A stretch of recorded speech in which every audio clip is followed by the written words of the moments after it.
Não só casamentos e funerais são espetáculos, mas também os rituais cotidianos que, por sua familiaridade, não nos chegam à consciência.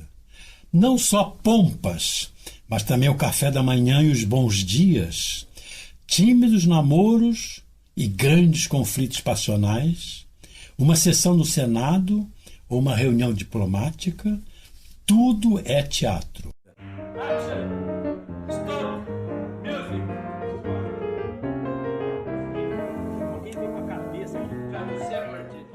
As pessoas, quando fazem teatro oprimido, fazendo teatro ou fazendo pintura, a gente descobre que a gente continua tendo a capacidade de pensar sensitivamente, né? A gente continua tendo a capacidade artística que a gente tinha, e quando a gente faz essa descoberta, a gente pensa, poxa, o teatro sou eu, pintura sou eu, o canto sou eu. Se eu canto, o canto sou eu cantando. Quer dizer, você se descobre naquilo que você faz. Então a gente vem pra cá e aqui a gente pega. O nosso teatro é um teatro que quer a transformação da realidade. Mas qual é a transformação que a gente está buscando? Então a transformação que a gente está buscando, sinceramente, é a transformação do mundo. What we are going to do now is what we call the image theater. Think about the image that you are going to make. Who has an image comes. The first one, come. You come here, she's going, show with your body what is violence.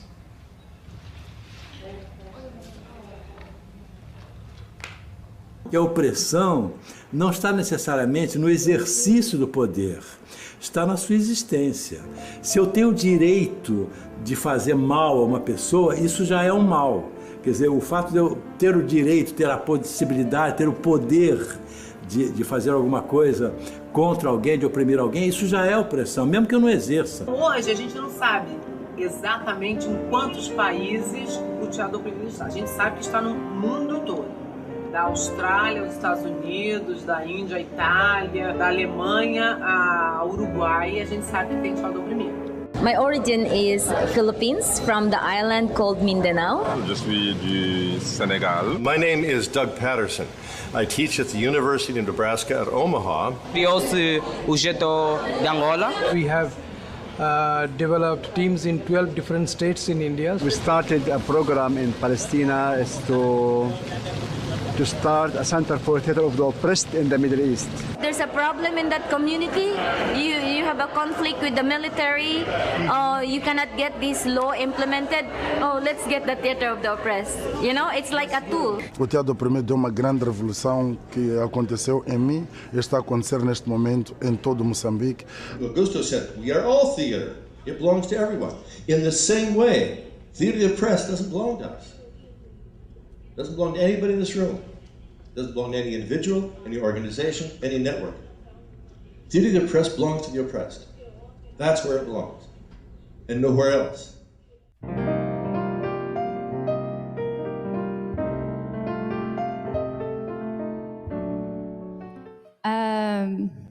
Good afternoon, boa tarde.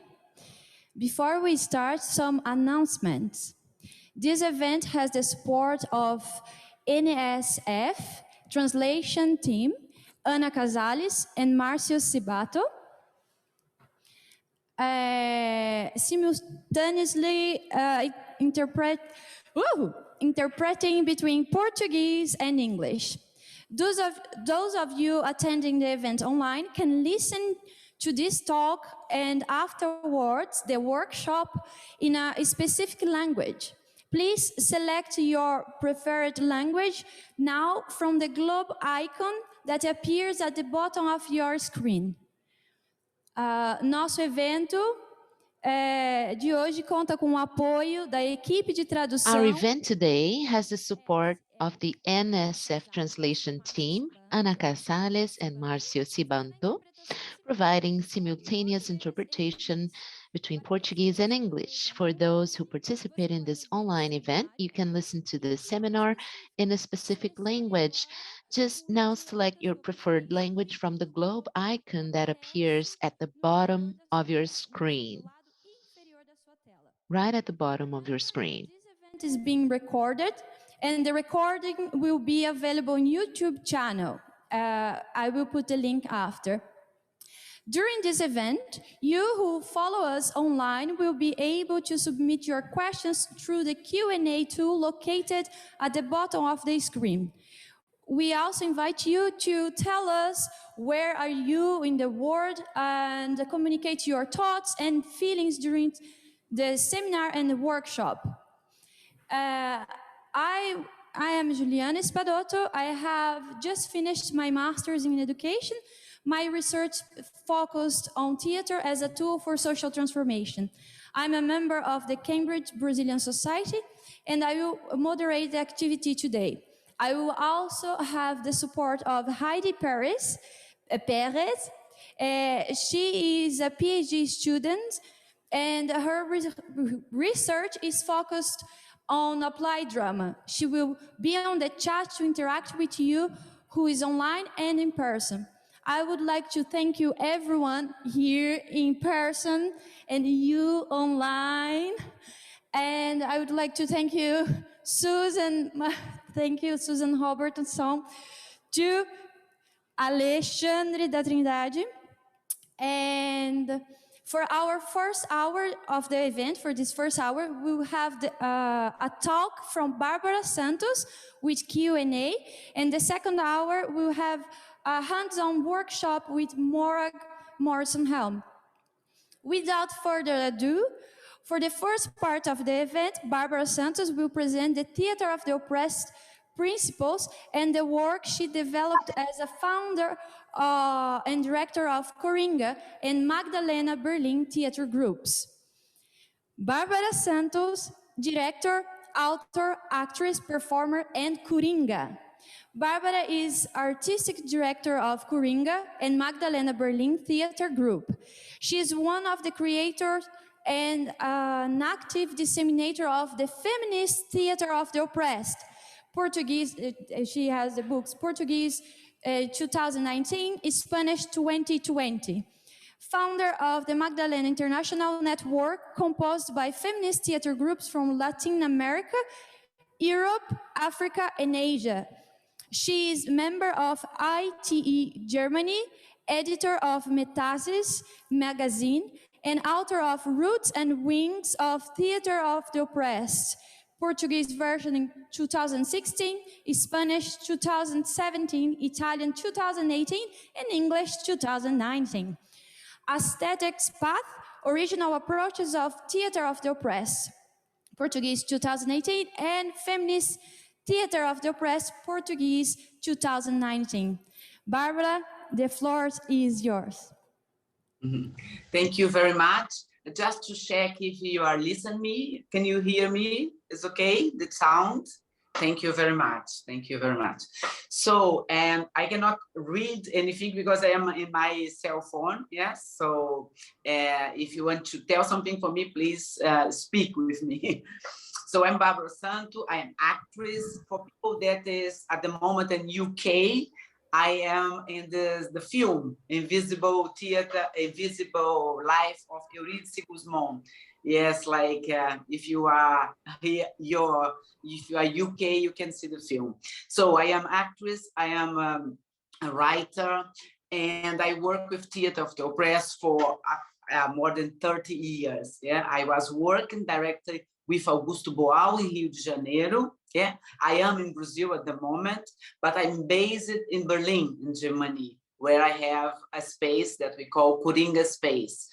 So here in Rio de Janeiro, we have the Center of Theatre of the Oppressed. This center was directed by Augusto Boal for longer, more than 20 years, and we work together here. And in this work that we made together, we were developing aesthetics path and the legislative theater. So I'm happy to be here with you and to make this encounter between Paulo Freire and Augusto Boal. So let's let's back what is theater of the oppressed about, what kind of relation this method has with the pedagogy of the oppressed, what's Boal, how Boal and Paulo Freire are connected. Yeah? Besides, they were really good friends, yeah, like a personal friends, like people that love each other. They were at the same time, they were in the parallel path, yeah. Freire in the field of education and Boal in the field of theater. In the both fields, they were trying to do somehow similar approach, yeah, in the way of think about the world, and the way of think about how to change the world. And in the theater, Boal was like Freire, believing in the power of the dialogue. Yeah, it's believing that people can speak by themselves. People can speak by their own perception of the world. Yeah, their own perception from where you are seeing the world, from which kind of conditions you are seeing the world. So, as Boal was a director in Brazil, was famous director already in 50s and 60s, especially in 60s, when we have the military dictatorship in Brazil.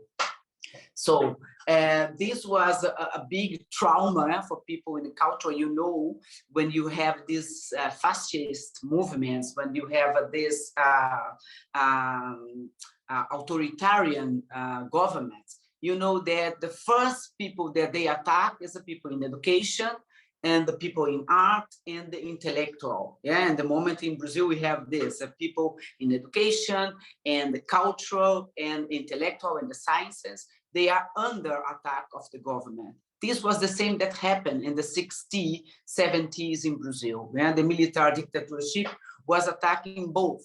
Freire was the first one, enemy of the system, and some years after, Boal was also enemy of the system. And both of them were invited to leave Brazil.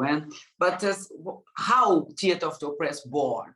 Theatre of the Oppressed born because it was impossible to do theater for Boal and his team inside of the theater. And they start to do theater with ordinary people, yeah, students, people in the trade unions. And how they start? They start in the way of reading a newspaper. They start to denounce the censorship. So the censorship was a common way of the military dictatorship to deal with the society, to manipulate the reality.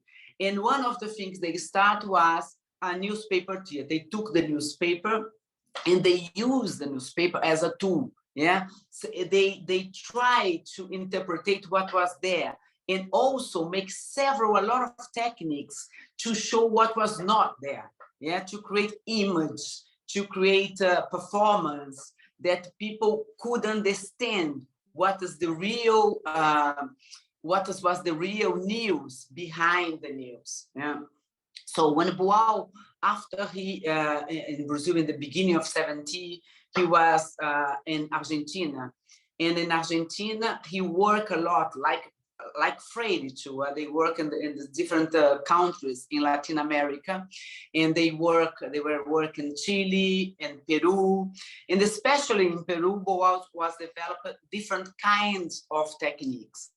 And one of them that we call image theater. Yeah, so we started the Theatre of the Oppressed as a newspaper theater, yeah, as a way of trying to review the manipulation, try to review the censorship. And afterwards, they were working with different groups of people, and they developed several techniques that was using the body to communicate ideas. Why they had this necessity?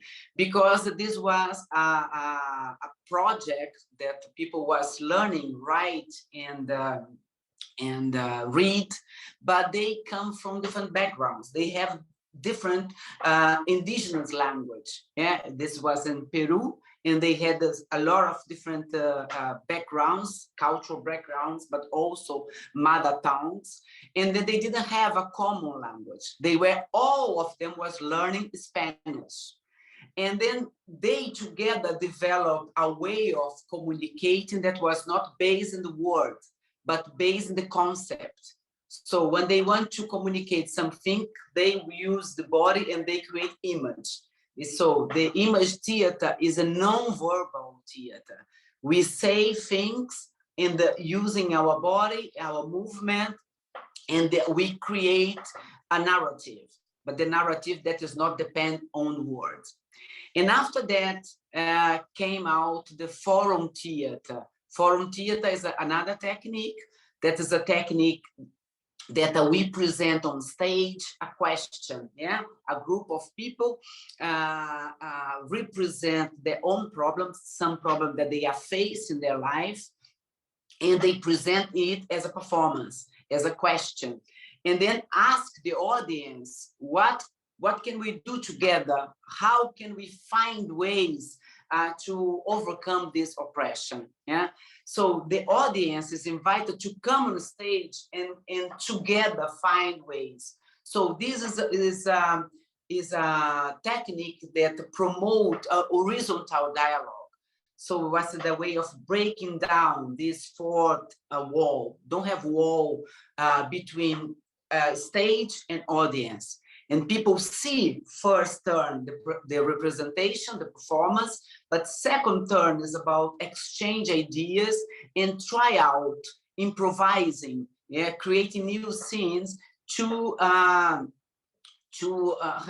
envision the solution or the alternatives. We know that solution is not the word that more, not always possible to find the solution, but it's always possible to imagine alternative. This is the base of the forum theater. So also in Latin America was the place that born the other technique that we call invisible theater. Invisible theater also was a response for censorship, was a response for authoritarianism. This was in Argentina. I'm sure you know that in Latin America, one country after the other starting a military dictatorship, because when Boal was leaving or moving for Argentina, was a democracy. But some years later, also become a military dictatorship. And was impossible for them also make theater, because as we know, in any fascist authoritarian regime, government is attacking people from cultural, education, and intellectual. It's like science. It was the same in Argentina. It was not possible for them to go and speak out loud or make their plays. And they start to make the play, but they make the play in the real situation.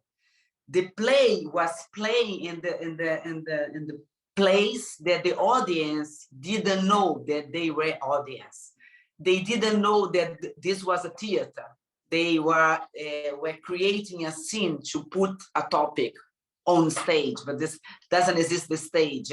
They play in the reality. And it's only them know that this is a play. And they are playing, but what they want is provoking a real discussion.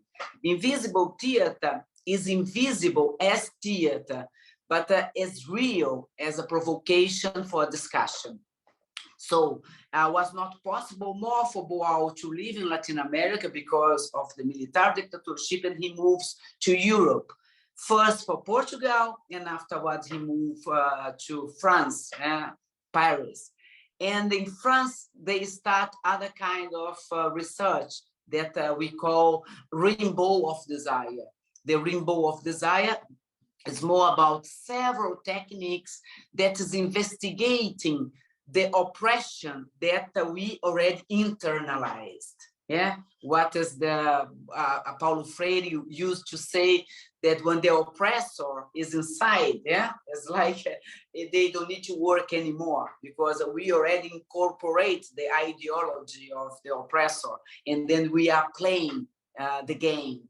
was the same for Rainbow of Desire. Rainbow of Desire is several techniques that try to investigate this way that we are convinced to follow the rules, how we were convinced, what happened that we are doing things that against us. Yeah, so we try to understand the oppressor that is already living inside ourselves. Yeah, so we internalize them and they start to speak with us from ourselves, from inside ourselves. So it's a way of doing theater, and that you try to understand this relationship, these mechanisms of oppression that is already inside. No one is saying for you, do it, but suddenly you do it. You just follow the rules. So when Boal, back in Brazil in the 80s, so we were work from the end of 80s, beginning of 90s, and then we created legislative theater. And the legislative theater is one step forward from forum theater. It's a simple way. We took part in the election. Yeah, so we went inside of the parliament. Boal became a representative in the city of Rio de Janeiro, and we were working from inside of the parliament. But what we made inside of the parliament? Theater. We organized in Rio de Janeiro more than 19 community groups, and with these groups, we create plays with them. Each one of them made a play about their own question, their own local problem. And we start to create space for them present the plays in different areas of the state of Rio de Janeiro.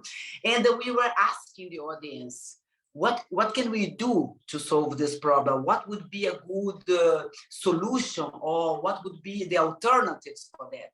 And then the answer for the audience, that answer, as I told you, is about come on stage and try out concrete alternatives. But we made, beside of that, we asked them also to write what their thoughts. Yeah, and then in the legislative theater, we have two ways of doing. The first way is come on the stage and play out ideas, but also writing ideas. And then what we do in the end of the theater session is a discussion, a session of discussion. And then together with the audience, we choose some of these proposals. And then we choose these proposals and we try to make it concrete. Yeah, what we made, we brought this all proposal from our audience for the parliament, because we were inside of the parliament. And then was a kind of process that we personally didn't create laws, but we create laws with the community groups and the audience that saw this place. So in the last research that we made together with Augusto Boal was what we call aesthetics of the oppressed. Aesthetics of the oppressed is a way of stimulating people to create their own, from their own perspective, the image that represent their stories. Yeah? So from this, we developed the idea that aesthetic is not only one. Aesthetics also depend of our own experience, yeah, our background, yeah, our social experience, and then we have to find out our way of making representations, our way of create image to create our theater, yeah. So Boal passed away in 2009. And from 2010, we start a big research that we call Feminist Theatre of the Oppressed. As you saw in this video that appears in the beginning, you saw that a lot of men was speaking about the theater of the oppressed. I don't know if you noticed that we had me was saying something, but the interview was only one woman. And then this was also one of the provocations, one of the reasons that we started this investigation, because we saw the topics that we consider, the oppression that we face because we are women, was always directed by male facilitators. Yeah, and then we are questioning ourselves, but why? Why also in the theater of the oppressed, the majority of facilitator was male, was white, was middle class. And then we start to make this a setting investigation too, but also the way of creating more space for women became facilitator of theater of the oppressed. Yeah, and then what we call in Portuguese, Teatro das Oprimidas, or in Spanish, Teatro de las Oprimidas. In English, we don't have a good translation, but we translate like the feminist theater of the oppressed. And nowadays, we have a really an international network that is composed by feminist groups. And then we have this Madalena International Network with feminist theater of the oppressed, feminist theater of the oppressed groups that is trying to develop this feminist perspective. And nowadays we have also, I wrote a book about that because we develop a lot of different kind of techniques. We develop different kind of ways of doing that. And also we had in our network, groups of male. Yes, is a man that is thinking about what is their role in the way of overcome sexism and machismo and face the patriarchal society. Yeah, so we are at the moment an international network. So I think this was around half an hour, and I am afraid to speak much because I would prefer to make as a dialogue. Yes, like to talk with you based on your questions, yeah, or your interest, your area of interest. So thank you very much.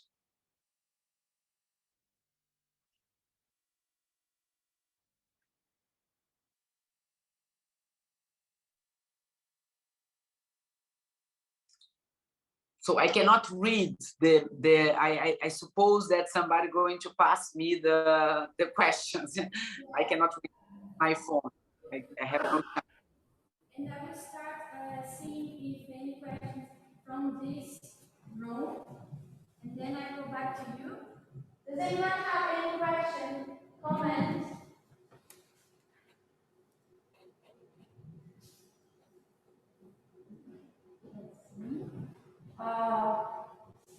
Bárbara, here, what is, I don't know if it's possible, but what's the main difference between the conflicts that you find in Europe and in Brazil?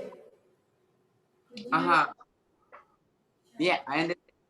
So actually, what I think for me in my experience to work in Europe is like I see that several oppression people in Europe sometimes is not possible, is not able to see anymore. I think the capitalist society developed several ways of convince people that they are even not face any oppression anymore. You know, it's like sometimes when we plays, for instance, about violence, so usual in Berlin, yeah, for instance, people say, but this doesn't happen here anymore. Because no, now this is more about Latin America or Asia or Africa, yeah. So I think for several oppressions in the capitalist society, they become complicated, yeah.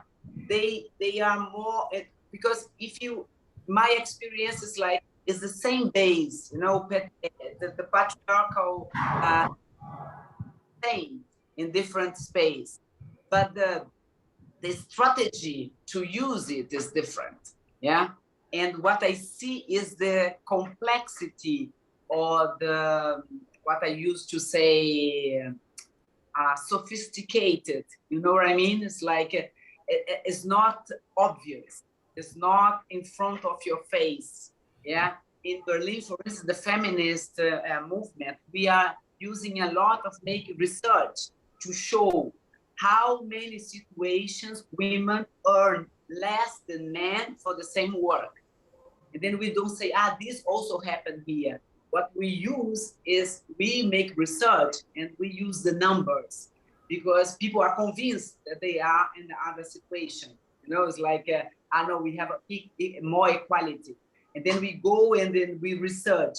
I think it's in several situations in Europe, people is even more blind.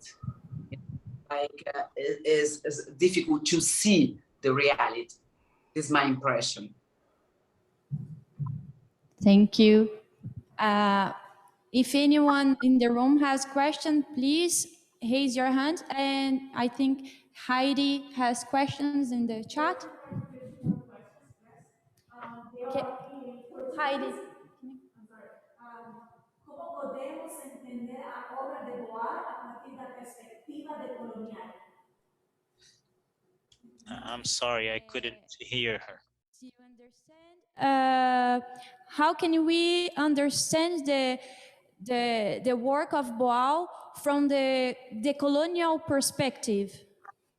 Okay, so I think for Boal himself, you know, I think he went until it was possible for him. Yeah, it's like he was a person that was passing away in 2009. Yeah, if we think about this, how from these 10 years, yeah, or 12 years, how we change a lot of a new perspective and a lot of new topics coming, include us. We just start to make a feminist perspective after Boal passed away. It was 2010 that we start. I would say that the work of Boal, the main contribution was saying to the people or stimulate people open their own eyes, seen by their own perspective, yeah, and see the reality in their own, from their own place, their own social condition, yeah. I think in that sense, we say, the image that is created about your reality is an image, is produced about you. You have to learn to see by your own eyes, yeah. Says this image is a creation.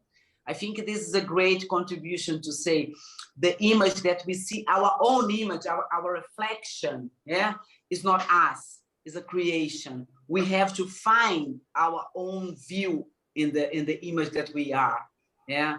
I think it's the base of theater of the oppressed, it's the base of the pedagogy of the oppressed too. Yes, like we have to see by our own eyes. It's like we have to investigate, we have to read, we have to, I would say, it's not about belief. Yeah, it's not about beliefs, because you hear who you are every day like that, and then we believe on that. It's like doubt in this construction, yeah. So the pedagogy that we use, the aesthetics that we use, is doubt in what is ready, yeah. Oh, let's check, let's see, let's question it. You know, the reality is not the truth. The reality is also perspectives. The reality is also construction. It's not the truth. I think this is a great contribution.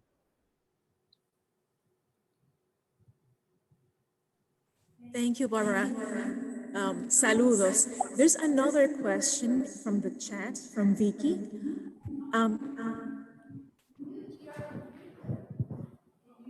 This one. Let me mute here. Sorry. So the question is, Vicky is interested in the intersection of race and gender. Can you talk about this, especially to support Afro-Brazilians in their struggles, especially today in Brazil? So our feminist perspective, when we say that we do feminist theater of the oppressed, what we try is exactly that. We miss, when we make theater of the oppressed, we missed the perspective, the intersectionality on that, yeah? We miss to see ourselves there in the perspective of our gender, but also of our race, but also our social class, yeah? as I told in the beginning, the majority of facilitator of Theatre of the Oppressed 15 years ago would be a male, heteronormative, middle class, majority of them from the north, the global north, yeah? So what we made and we continue to make is to try to create other perspectives, other narratives in this method too. And I was like to say, so we need to have a woman as facilitator. Yeah, it's like in the 10 years, 12 years, we made a revolution in that, because the numbers of women that is facilitate was incredible growth. But also we start to make a movement that we call Anastasias, yeah? Is a Black women movement inside of Theatre of the Oppressed, because we used to say that the feminist Theatre of the Oppressed is radically anti-racist, is like radically anti-capitalist, because it's to change reality, we have to see that they are connected, yeah? And the Black woman, for instance, is in disadvantage because we are women. Yes, like to be a woman. And when we say woman, our societies imagine white woman. Because when you say woman, only woman is white woman. When you say us, you say Black woman. Yeah, you don't say woman only. So, and when we are talking about race, also because we are connected, yeah? Race and gender, but also social class, because the majority of the Black people in Brazil is in disadvantage, in the social disadvantage. Yeah? So it's really crucial for us to say that the feminist Theatre of the Oppressed is anti-racist, is feminist, and anti-racist Theatre of the Oppressed, and also anti-capitalist. Because you know that we have to overcome the situation of the exploitation that we are living in our societies. Thank you, Bárbara. I think it's key what you said is the revolution of the practice. And we see it as well. When we go to the page of Center of Theatre of the Oppressed, you can see the movement now with transgender people, especially transgender women. So we keep like developing, right? And try to fill those gaps of informations and needs to open for a safe dialogue. And we have another question. Sorry, just looking here through the questions as everyone. Let me complete what you told. It's like, it's interesting that we see when we talk about revolution, but when you have a Black woman that's speaking with you, that a Black woman that was writing the book and creating also together with other Black women and other, when we say women, also we say women in a really large perspective. Yeah? It's not nothing to do with biological perspective. And these create a lot of noises. People are how to say, it's not, is questioning it too. Because when we start to do feminist theater press, we had to face a lot of trouble that people is accusing us to be separatists, that we want to make division. Yeah, is that the same thing now in the Center of Theatre of the Oppressed, that the coordination of the center is the majority of Black people, or transgender people, and people from favelas, and the other people say, oh, maybe these people was not well prepared to be the coordinator of the center. Yeah, it's like, and finally, the oppressed is really the one that is coordinating this center. Yeah, the oppressed is really the one that is taking and appropriating this process to become the leader, to take the leadership of this process. But this is not for free. Exactly. Thank you so much. Our next question is, how can we use the rainbow of desire technique to study the impacts of racism on BAME academia? So, and actually, a rainbow of desire for me is not something extra. Yeah, it's not out. For me, it's part of the method. For instance, when we do our feminist theater of the oppressed, we always use rainbow of desire. Why?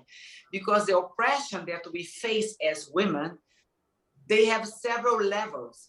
And the subjectivity is really important level in this oppression, because this is oppression based on guilt.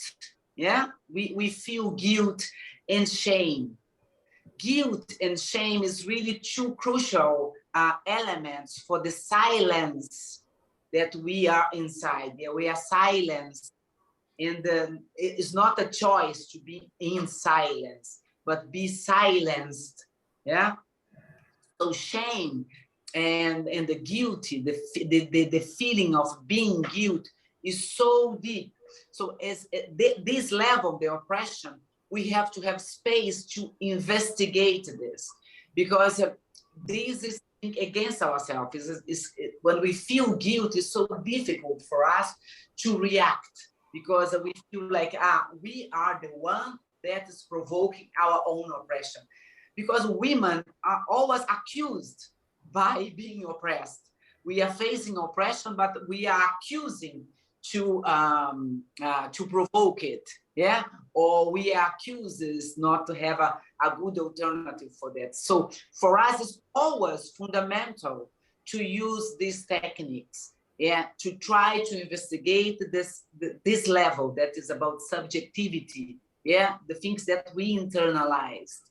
And then this is so crucial, but this is not something extra, it's a part of the process, yeah? And I think this would be useful for any kind of situation that we want to understand oppression, because oppression never, ever have only objective level. Every relationship has other layers, yeah? And layers that we cannot see. We cannot see everything. Yeah, even when I have a conflict among me and my boss or any kind of other oppressor, it's not only what happened is objective. I have to understand why I be so insecure. Yeah, when I feel so insecure to speak out loud my rights, it's not only about the objective level. I have to understand subjectivity. This will be really important to overcome oppression too. Very true. Are there any questions here? Anyone who would like to comment to Bárbara? I mean, this is a unique experience. We're not going to have Bárbara in, tomorrow or next week. May I ask a question? Can I ask a question to you, Bárbara? So yeah. Now that we're talking about minority ethnics and people of color, my question now is, how do you visualize our allies? Because that's when as a woman of color, when I suffer from discrimination in daily life, I feel that the person who is discriminating against me is taking all my power. And it's really difficult for me to explain other people how they could be my allies.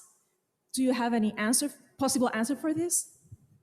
So I would say that I have more other questions too for that, but I think I could give some perspectives from our own experience. The first thing that is really important for us in our process is understand that we have to be collective. Yeah, we have to create collectives. Collectivity is really fundamental. For instance, when we make groups only with women of color, or groups only women, or because we want to share our experience with other people that can understand what we are talking about. People that we don't need to explain everything. Yeah, it's so important to find other people, yeah, and come together, people that can understand ourselves, yeah, and then we can share easily the process. This is a process of empowerment, yeah, that we understand also our perspective and understand what happened with us.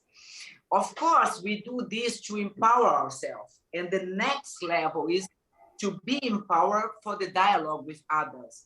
But we want so much to overcome this idea, the racism is our problem. We want so much to underline the situation that the racism is a social problem, is a problem of the whole society. It's not our problem. It's a white people problem. It's a problem of the structure that was built up. So we are much more looking for commitment. Yeah, it's like the commitment of the others to take responsibility. Yes, like to be ally is sometimes people is confusing with this term. Yeah, to be allies, people start to imagine that is about helping me. It's not about helping me. I don't want that someone come and imagine that they are helping me. We have to follow the Paulo Freire's base. Yeah, we help each other to change reality. To overcome racism in the society is good for all of us. It's not only for me. You not make something against racism to help me.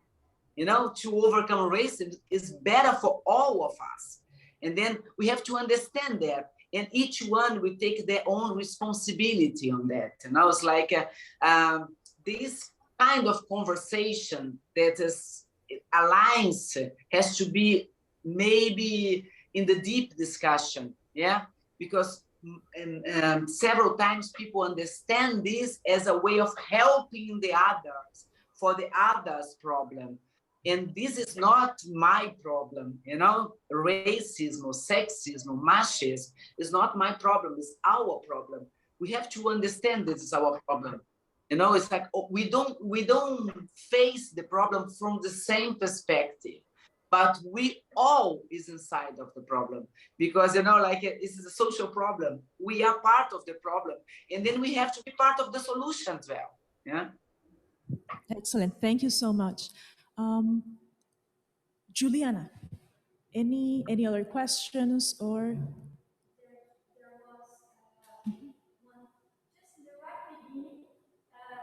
From Marco, he asked Bárbara, in which moment you realized that it was time to take action? Can you repeat? I didn't listen. Yeah, she needs the microphone. No. Oh, it's in the Q&A. What time? When did you realize? When did you realize? Yeah, that was time to take action. That was time to take action. When? Yeah. That the moment, that first moment. Personally, he asked.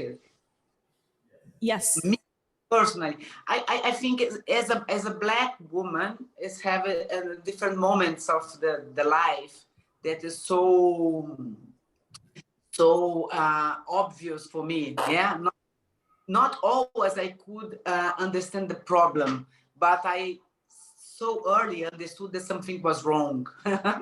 You know, even for the situation of women position theater of the oppressed. So I took really long to see that we have to do something about specific of that, you know, and we start to do something in 2010. And how I realized that, you know, it's like when I saw several plays that women on stage was represented as a victim and guilt of their own problem. It's like a woman that was facing machismo and sexism was, how say, the way of people put it on the stage was put her in her shoulder the responsibility to go out of that. You know, it's like people was asking why she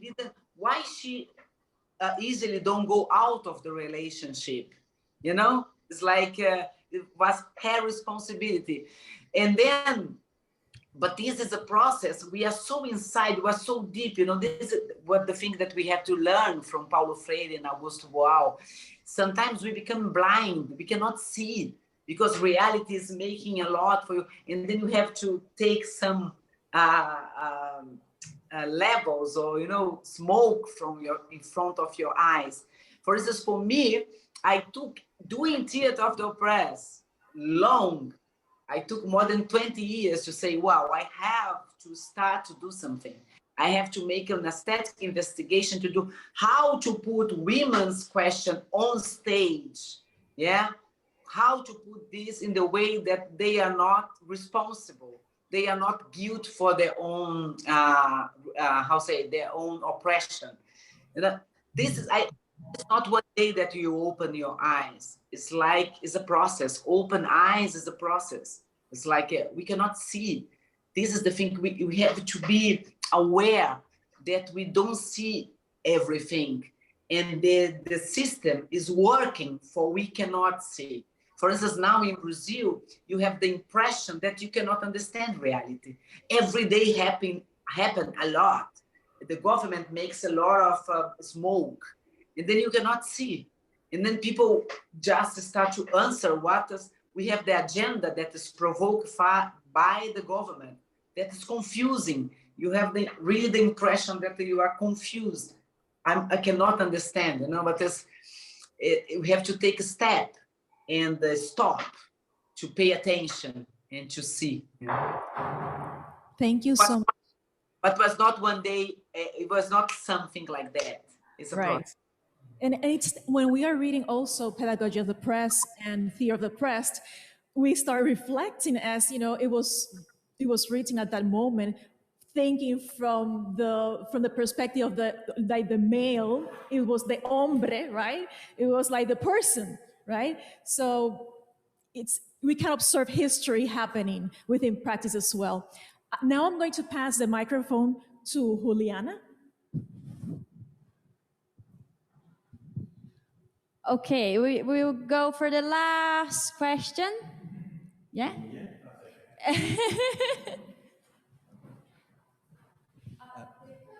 Okay, well, I'll walk up here.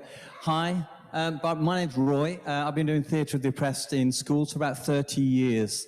And I've never been so moved as when parents and children do forum theatre together. And we've had many instances of parents having conversations with their children that they would not have had otherwise. And I just wonder if you have any experience of your most powerful experience of forum theatre that moved you and shifted the thinking of a community or a family. I'd be really interested in that. We made in Brazil a really big project that we call Theatre of the Oppressed in schools. Yeah. This was in different schools, yeah, and then we face a lot of different experience. But one of the experience, I have two really great examples. One was the example of a group of children. They are like 12, 13, and they made a play that was really critical for the teachers in the school, really critical.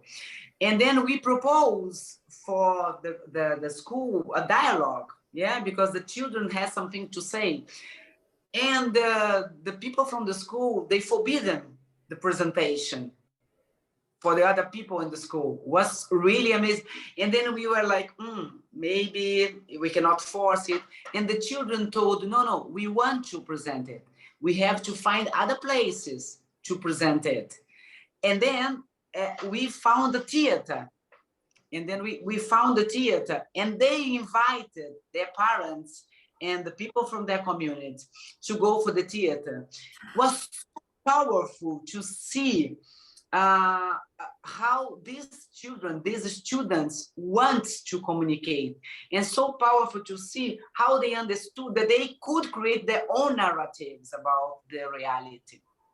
And another example was an example of a group of young women as adolescents, and they were made a play about how their mothers was forbidden them to go to clubs or parties or have a boyfriend or things like that. Yeah? And then they made the play. And then the mothers was the oppressors in the play. Yeah. So, and then we present this, but in the audience was a lot of mothers. Yeah. Because they were invited to come. And they want to make intervention. And then they want to make intervention as mother. and then they come on stage as mother, and they explain for the girls why they forbidden them, because they are afraid, they are so nervous because of the violence, because of the government don't guarantee security assistance in their community. Was so beautiful to see the dialogue. You know, it's like, because the mother didn't have a way of speaking for their children in this way, but in the theater was possible, you know, because the theater gave them a real dialogue. Was not possible at home, because at home was like, no, I want to go out. Of course, the young women want to go out. They are adolescent. They want to have party. And the mother say, no. But they cannot hear each other. Yeah, was not possible for them in the real life, listen each other. But on stage was possible. You know, on stage was kind of a way of a room that allowed them a real dialogue. Thank you very much, Bárbara. It was a pleasure. We are delighted. And Can you please turn on the mic? Juliana, your mic is off. Your talk in another occasion, and I was like, please talk to Bárbara. The top, sorry, the top one. You online, and after we will have a workshop in person. We are really happy with it. And there are people asking how can connect with you,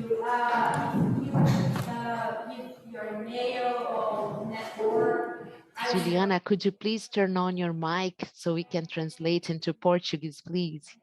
Juliana's mic is off. Yeah, I am in the social media. We can see, because that's on the screen now, so we just have to wait. Okay, I will.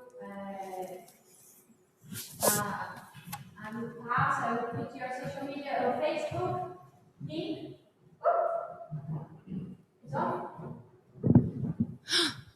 Can you hear me? Now it's better. Okay, I will share with them. Bárbara, thank you so much. Thank you. Guys, you can say bye to Bárbara here.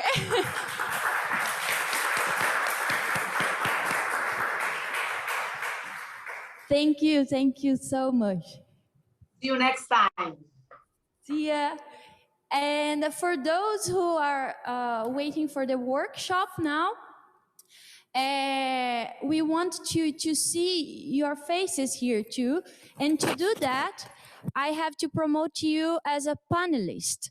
So if you want to have your face in the chat here, in this square, please give me a chat. Raise your hand or say something in the chat, then I will promote you, and during the workshop you will be able to see you here too. Okay? And we are just setting up the stage for the workshop, and I will wait just a little bit, and please put in the chat if you want to have your face there. And you who are here, we are close, getting there. That's fine, you are ready? Yeah.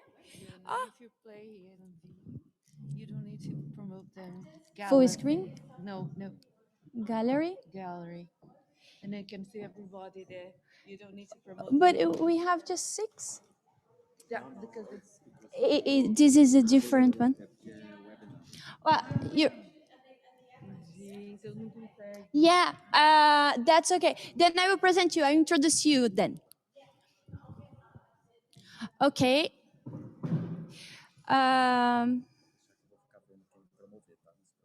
Okay. I will just do it.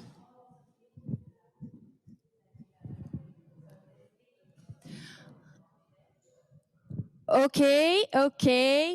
So The second part of this cultural event will consist of a workshop that will explore the practice of forum theater and how it looks like in action.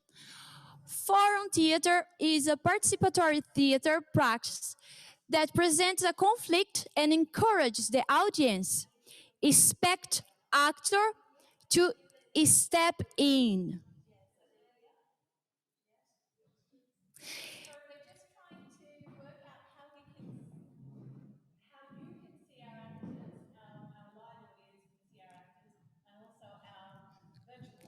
Yeah.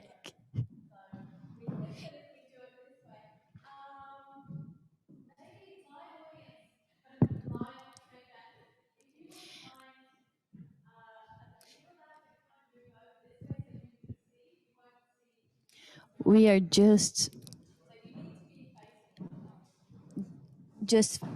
setting up the space in a way that the audience and the participants in person can have a better view and participation.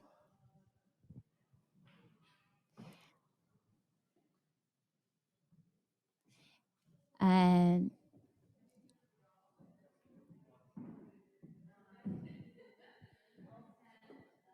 please let us know if you want to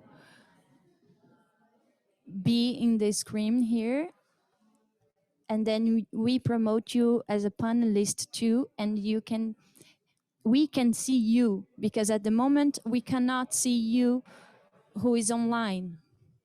Please put in the chat.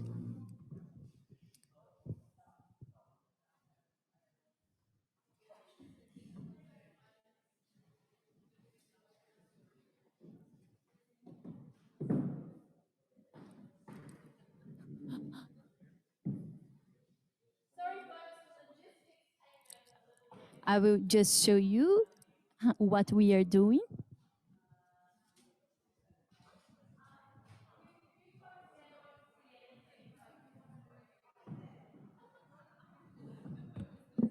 Who is from theater knows that we are improvising all the time.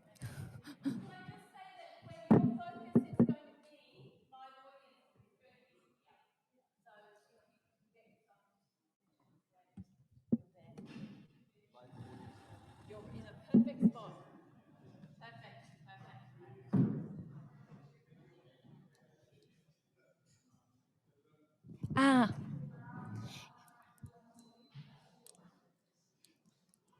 Sim, Tatiana, é possível sim. E mais pessoas. Quem quiser participar. Yes, Tatiana, it is possible. Sorry. Who wants to participate, take action.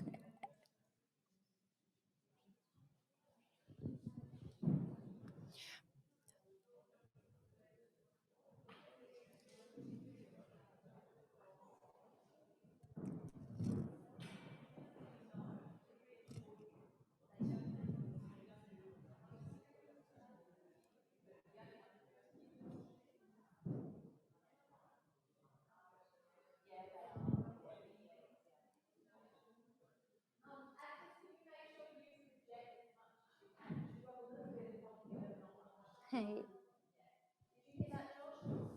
Have a good sleep. Can I present you now really quickly?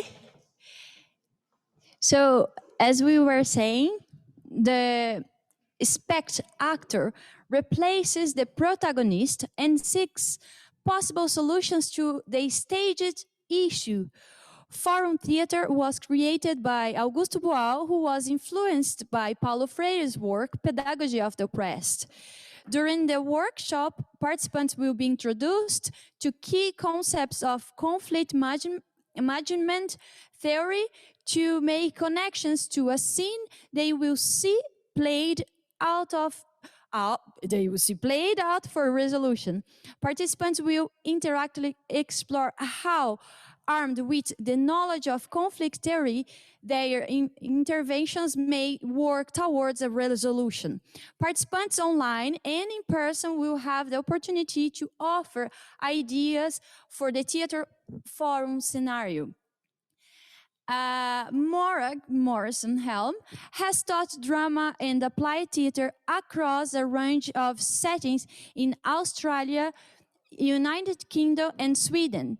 She began her career as a secondary school teacher and lecturer in drama teacher training in Australia, and was also involved in curriculum development with the boards of secondary schools studies in Queensland before arriving to take up the lecture post in the postgraduate teacher education at the University of Cambridge.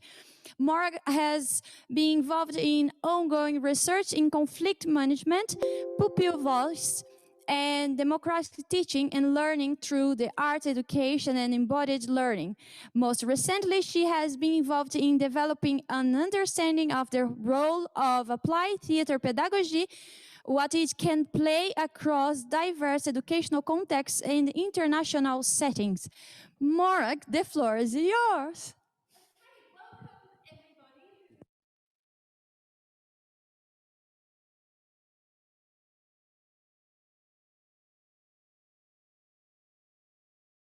Hi, and this is good.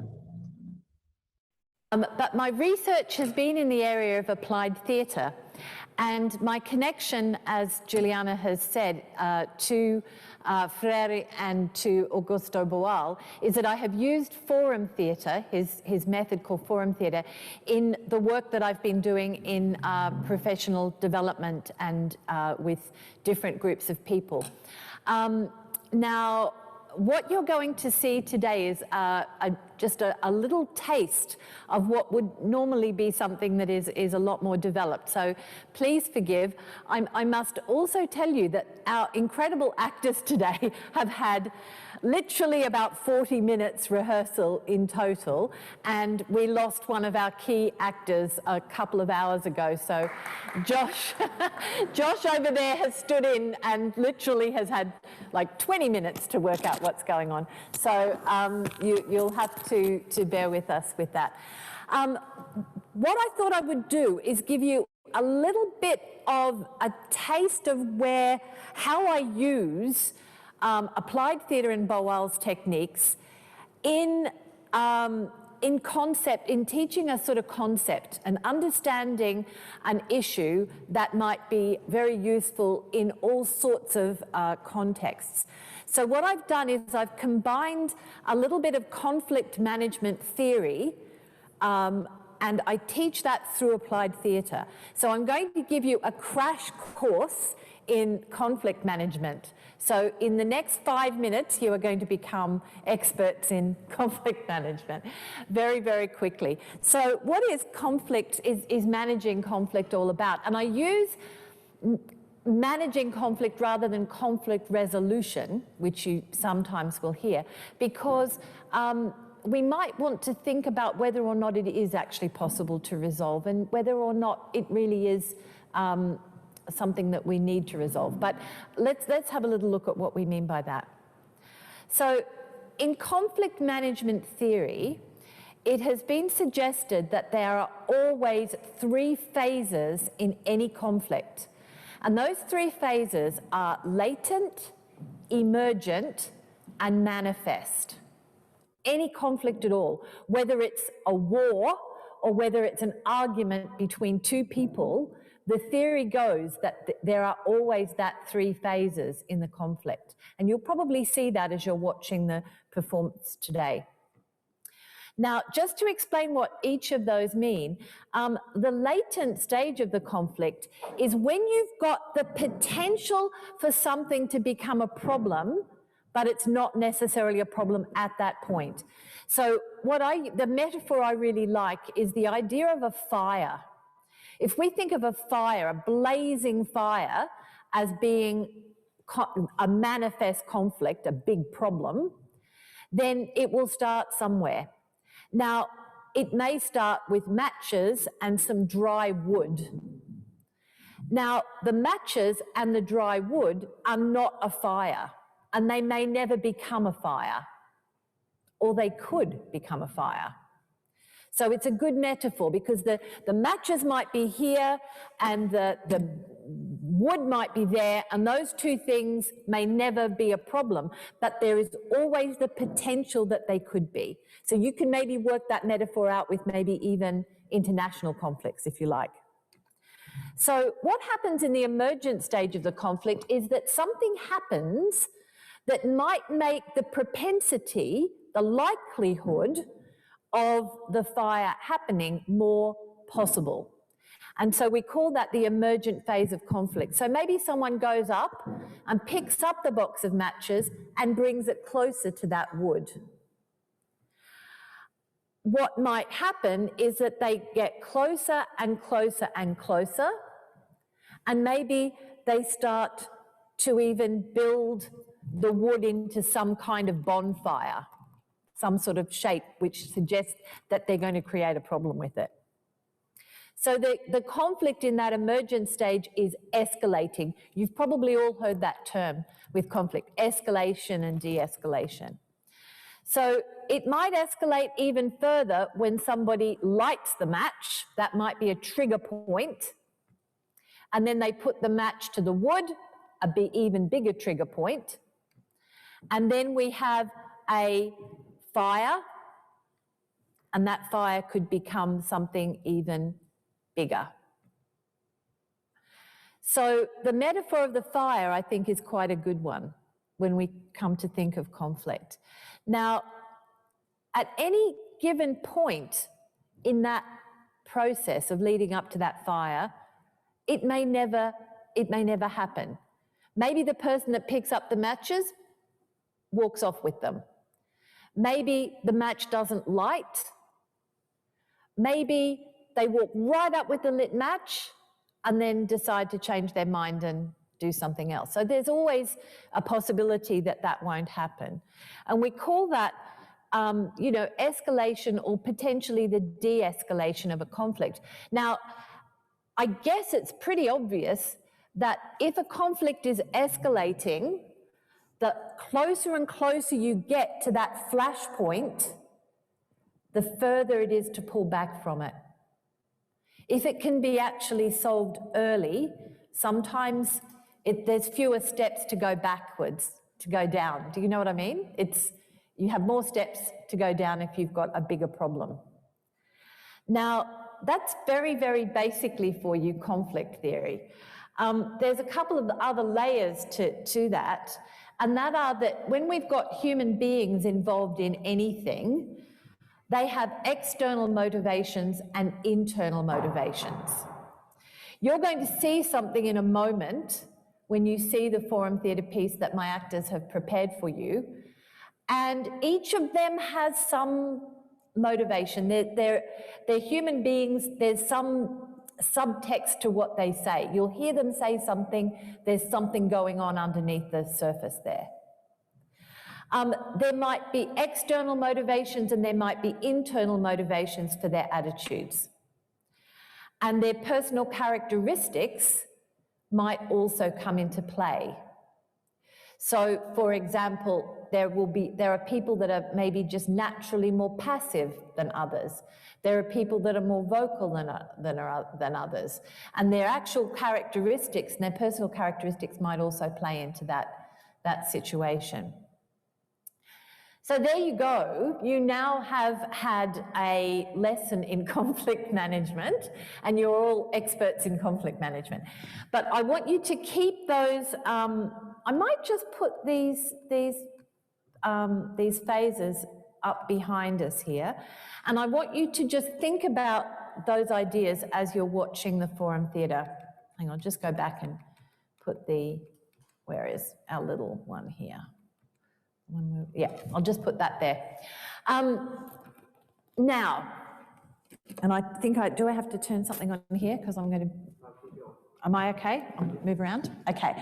Now, what you're going to see is a little piece of Forum Theatre that has been prepared by my very professional actors here. I have a wonderful bunch of students because I think we've got undergraduates, we've got MPhil, we've got postgraduates, we've got a PhD student, we've got a wonderful mixture of students that have offered to present something for us today. Now, those of you who know the work of Augusto Boal will know that it was very influenced by Freire. And one of the focuses of his work was this idea that we should have, that things should not be passive. People should be able to interact and have some control and power over a situation and over their learning when it comes to maybe education, but also in the work of Boal, he was interested in the theatre, in actually activating social justice through theatre. Now, that means that you're not going to sit there passively, okay? So here's the deal. You will see a little performance, very improvised, unscripted. It really is unscripted, believe me. And you'll see it once. And there's going to be something that happens at the end. Like it's a bad thing that happens. It's a terrible thing. And you have to try the next time you see it to think about ways, as you're watching, that that outcome could be changed. One of the actors is, one of the characters or the people in this production is going to leave, and you've got to think about how you're going to actually, whether there's something that could have been said or done that might have changed that. So just we'll let you see it right from the beginning and to the end, and then I'll explain the next step for you. I think that's probably the best thing to do. There was one other thing I was going to say, and I can't remember what it was. The actors will be probably a bit larger than life. They're going to keep their voices really loud, and they're conscious of the fact that our online audience, we can't have too many overlapping voices, but you might still have to listen very carefully. And I think we might start, I think. Oh, sure. Oh, okay, they don't really want to see me bigger, do they? No. I'm going to be bigger, any bigger than I am. Yeah, great. Yeah. Okay, perfect. Okay, so here we go. Right, remember you will see, oh, I know what, the other thing I was going to tell you. In forum theatre, the problem or the issue, the social justice issue, always comes from the people that are directly involved in the forum theatre. So this issue came from students. This was an issue that students feel is very pertinent to them at the moment, is actually pertinent in the zeitgeist at the moment. So it was something that they felt that they wanted to explore. We haven't got a solution to this problem. You've got to see if you can come up with a solution to what happens. Right, I think we might make a start. You ready? Okay. Oh my God, I have such a headache from last night. But it was such a good party though, wasn't it? Like, we looked good, so like, I mean... Yeah, you guys actually all look so nice. Oh, God. Oh my God, but did y'all see Amanda? Oh my God, her dress. I know, her like full butt was out. Did you see, she was like, oh my God, hello, Matthew. And she went home with him last night. Did you guys see that? I kind of liked her. I mean, she was drunk. Oh my God, she was so drunk. She's always so drunk. Oh my God, you alright? Hey, how are you? I'm hanging out my arse. Worth it. Oh, it was rough last night. Oh my God, did you see the tea with Amanda? Like Amanda with this wonderful Matthew. Yeah? Yeah. She got so drunk. No, we all got pretty drunk. We all got wasted. Stumbling home with them. It was crazy. Like, oh my God. I just can't believe it. Like Amanda, you know, like. A bit random. She did look good though. I mean, her dress was a little short, but you know, like, she's a little, I mean, she kind of looked like a little slutty, like, you know, just like a little, like, you know. Dude, what's it? That and the alcohol. I know, it's just like, what a combo, like. Yeah. I kind of liked her. I wanted to ask her where she got it from, but then I lost track of her. Yeah. Oh, come on in. The door's open, kind of. Hi, everybody. How's everyone going? All right, you? Yeah. You guys look fit. Yeah. Must have been from the party, right? It was so fun, right? Yeah. Yeah, actually, do you know Amanda? She went home quite early this morning. She just jumping up the stairs and just slamming the door. Was she okay? Yes.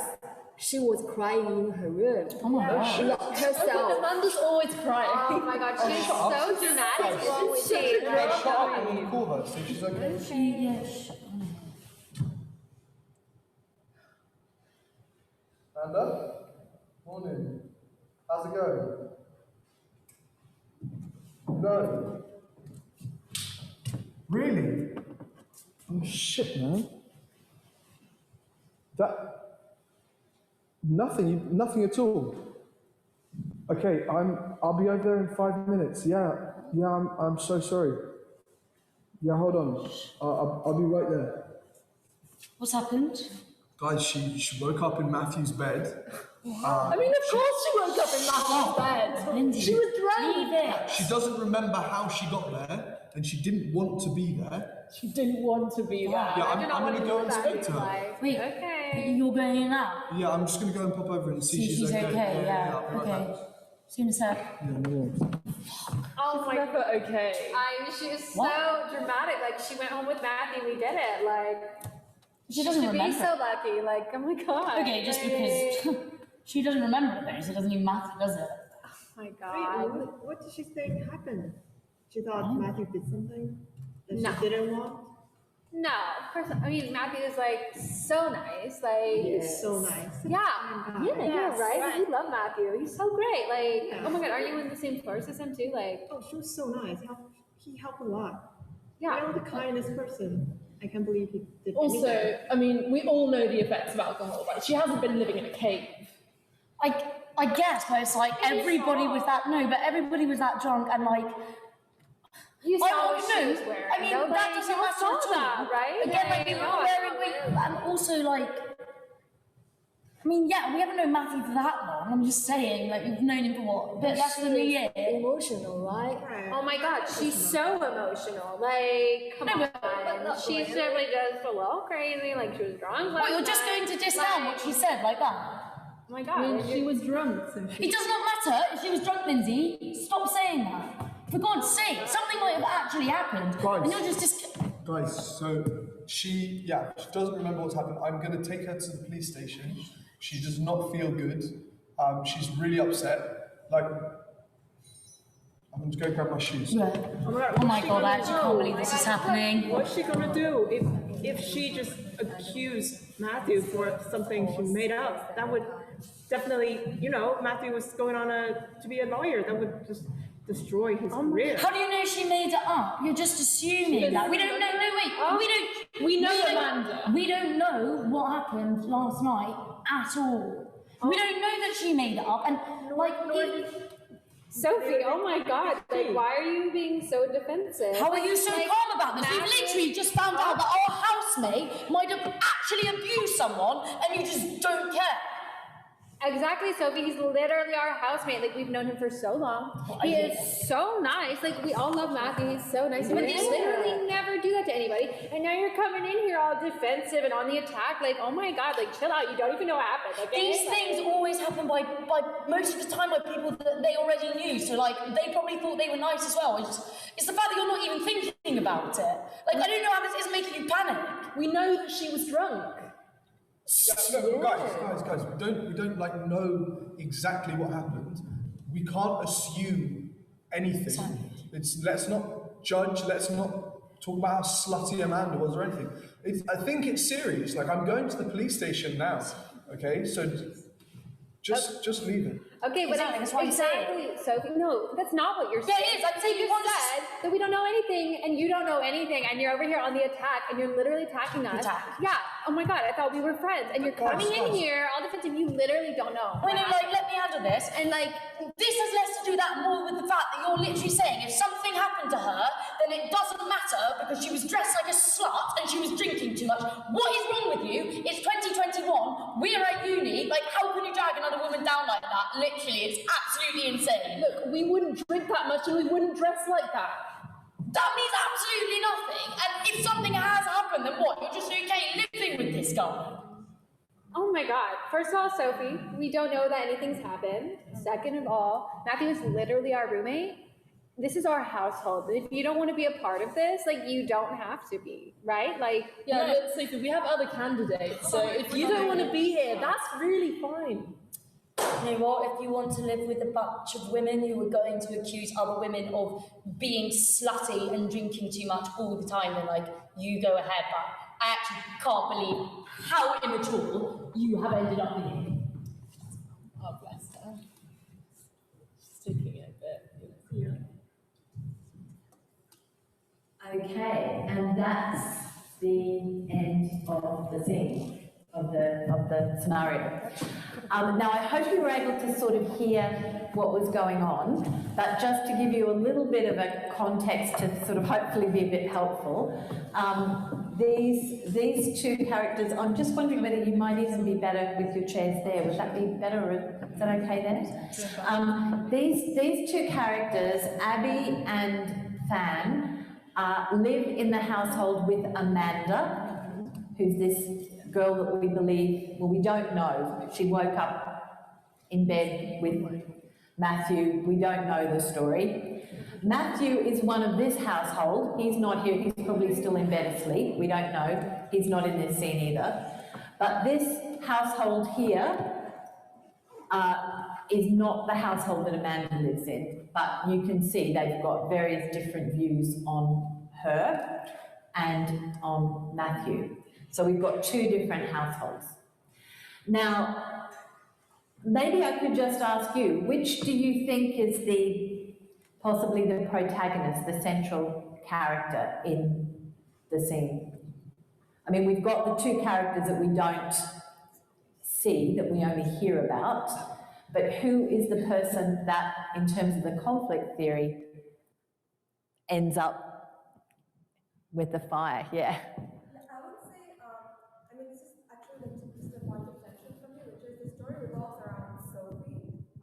The story revolves around Amanda and like what could have possibly happened with her. And I feel like that's kind of the structural reason for the conflict. But in like, you know, real time, what's going on is one of the individuals is like, you know, kind of has a different view from the rest of the group. Which the group doesn't really like. So that's right. So that is Sophie. So Sophie here. Sophie, put your hand up. So Sophie is I would say the kind of, because in the end she is more or less forced out of the household. She's more or less forced out of the household. Now, you have a number of options as spect actors. So I'm going to give you, I do something slightly different. In traditional forum theatre, the only person that can ever be replaced is the protagonist, so that would be Sophie. But in the forum theatre version that I do, I'll actually open that up a little bit. Now, you're going to see the scene again, and I'm hoping that some of you might be brave enough to intervene and try and resolve what might happen. And I think actually Juliana's going to be keeping an eye on whether there's anybody online that might want to intervene as well. Now, there's 3 different interventions that are possible. And if you want to suggest an intervention, say stop. Just put your hand up and go, stop. The actors will stop. Wherever they are, they will stop just at that point. And then you can do one of 3 things. You can ask one of the characters, what are you thinking? And that might be revealing because it might give you a little bit of an insight into why they're saying or doing what they're doing. That could be useful for you to ask one of the characters what they're thinking. The second thing you can do is you can get up, and if you want to really bravely, you can tap one of the characters on the shoulder. They will leave and you can take their place. So you could take Sophie's place or you could take Sandy's place, anybody. Just so you know, Sandy, Lindsay, Sophie, Jessie, Fan and Abby, and Josh. Still asleep. He does a lot of sleeping. Now, you don't necessarily need to know their names, but just tap them on the shoulder and you can take over from them. And then the third thing, and this might be where our online audience will find this directive useful, is that you can say stop, and then you can ask one of the characters to do something or say something at that point that you think might then inject something and change the direction of travel.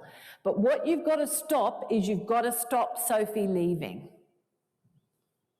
You've got to stop Sophie leaving at any point.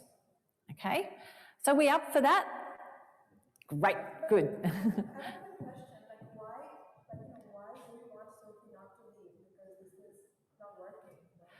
Well, it's not working. That's a really good question. But well, do you want to answer that, Sophie? Did you really want to leave the household?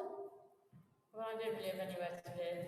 Yeah. And also, like, I assume there were like first years in this story, so I probably don't have like other friends necessarily. When she leaves, she's lost a group of friends. Maybe she also is not really solving the situation by leaving either, is she? She's not changing any of their minds, you know? Why don't you just explore it? See if you want to get up and say something and do something. Okay, look, let's go, and we're going to take it from the top. Remember, you can stop it at any point.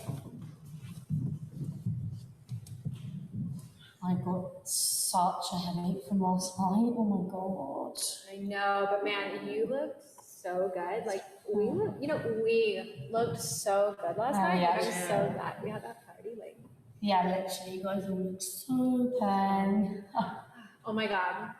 Yo, did you see yesterday though? Oh, Amanda. I was about to say, oh my god, Amanda, her dress. Oh my god. Well, yeah, her dress. Oh my god, it was literally so short. Like her full belt was out. It was like, ooh, Amanda. Oh, look at me. Like, oh my god. And then the best part. Did you guys see that she went home with Matthew last night? Oh, Matthew. Can you believe that? Amanda and Matthew, can you believe that? I'm so happy. I mean, it's a bit random, but I think she looked good, so. She looked a bit a mess, but I mean. Stop. Could I ask you why you are saying such horrible things about Amanda? I mean, I think Matthew's pretty cute, and I'm very jealous that he could get someone like Amanda, and not me. Yeah, it hurts. Did everybody hear that?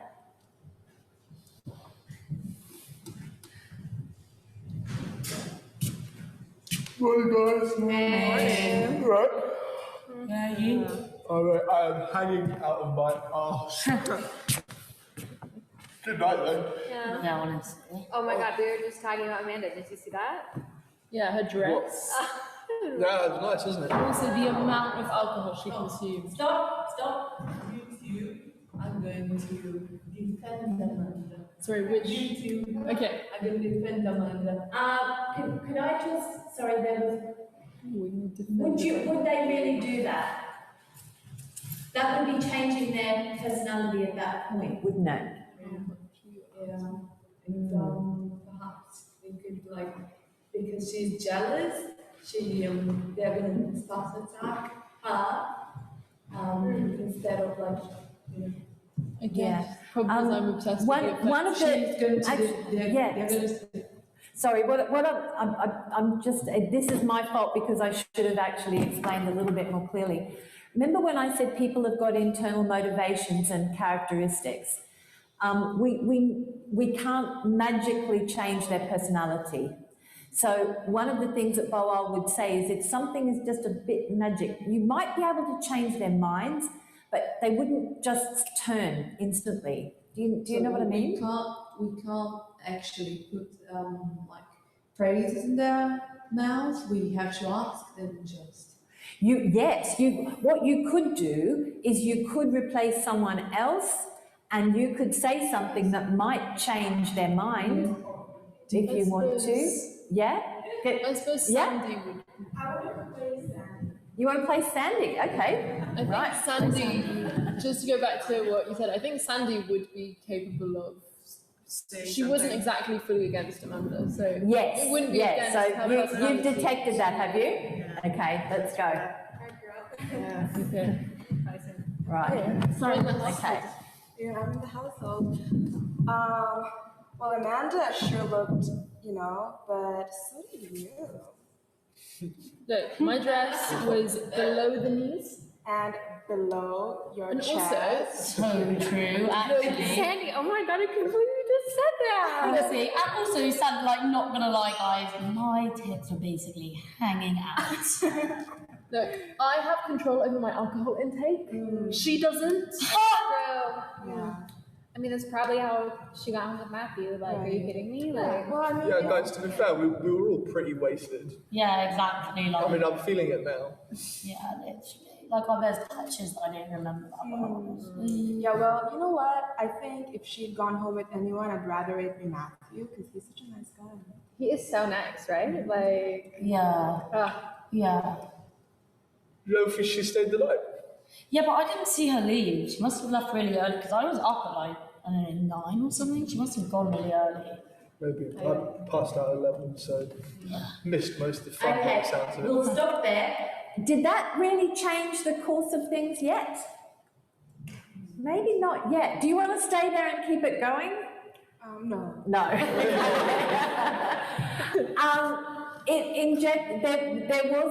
Was there a reason why you replaced Sandy? Yes.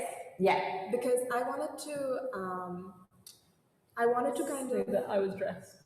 No, not necessarily like, but she was like, as in she was also dressed like a slut, but it's like, like make it less about her clothing, and like talk about this as not just something that Amanda did, but something that, we all do at some time. Yeah. Okay, thank you very much. I think we should give, thank you.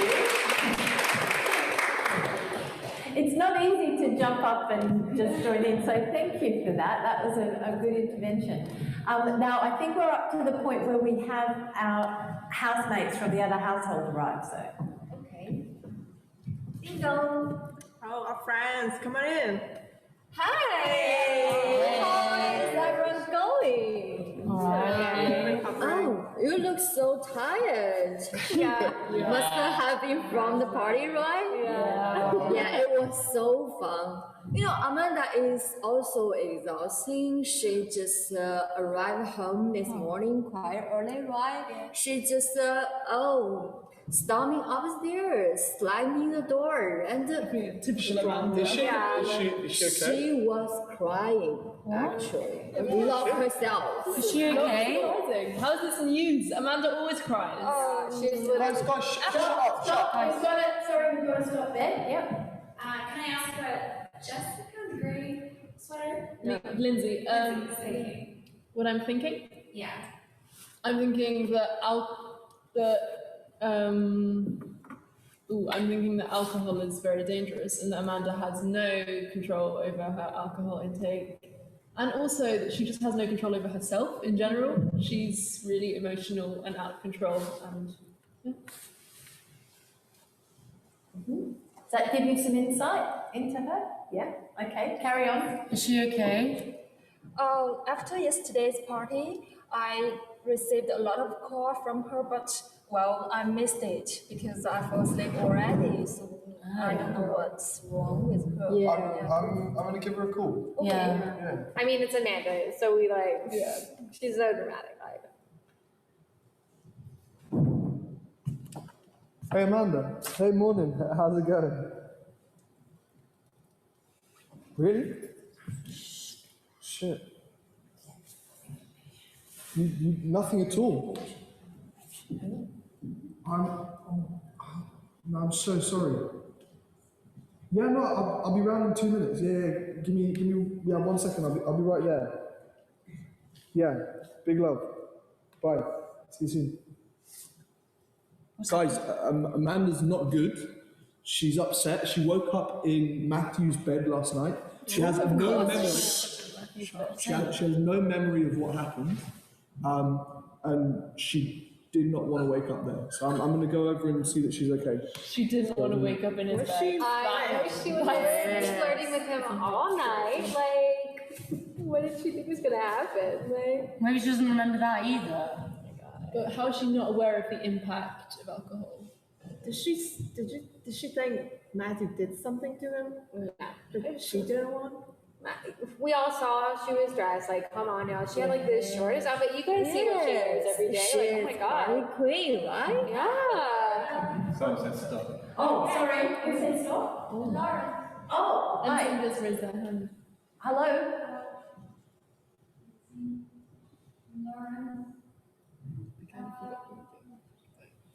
Where's Lauren?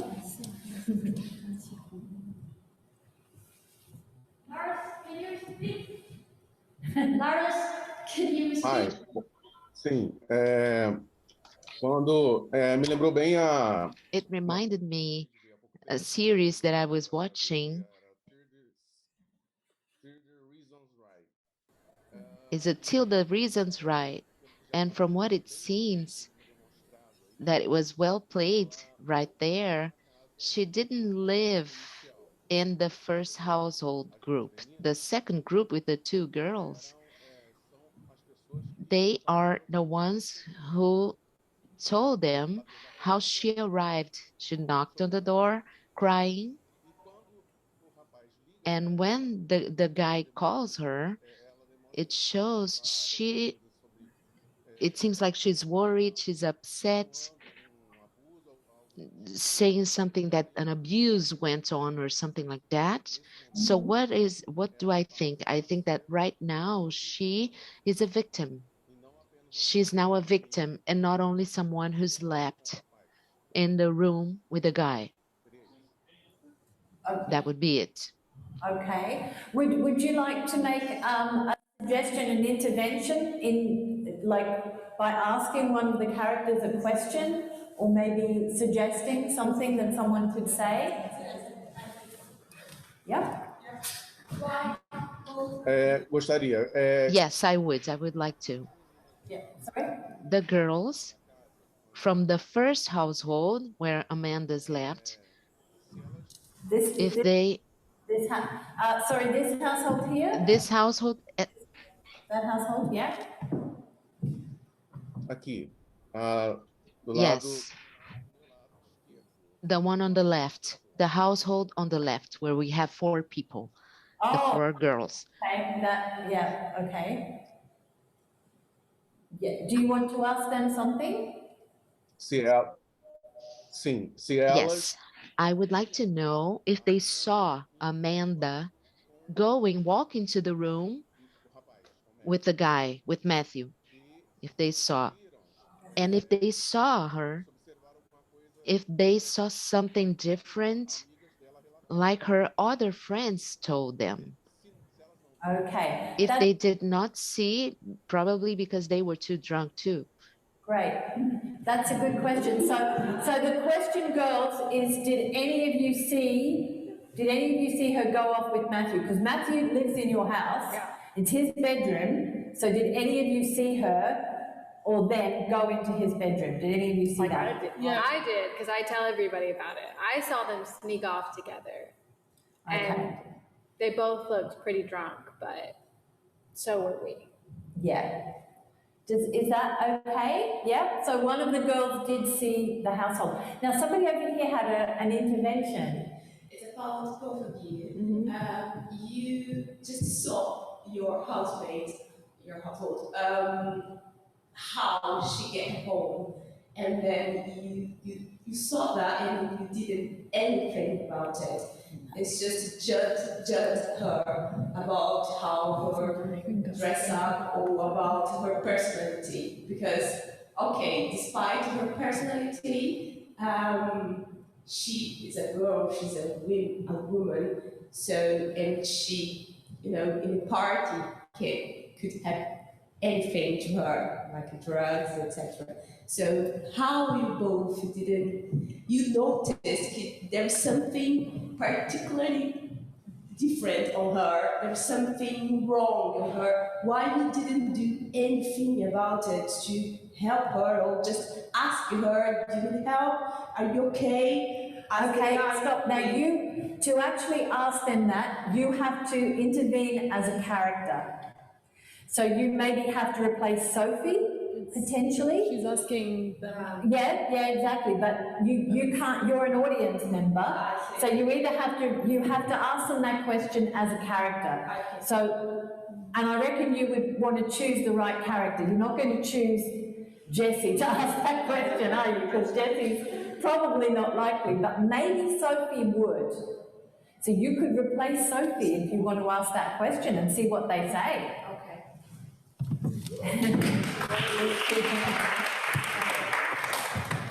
And you can all understand why it would be that Sophie would be replaced and not the others, yeah. Okay, so where do you want to wind back to? When they just arrived. Yeah, okay, they just arrived, okay.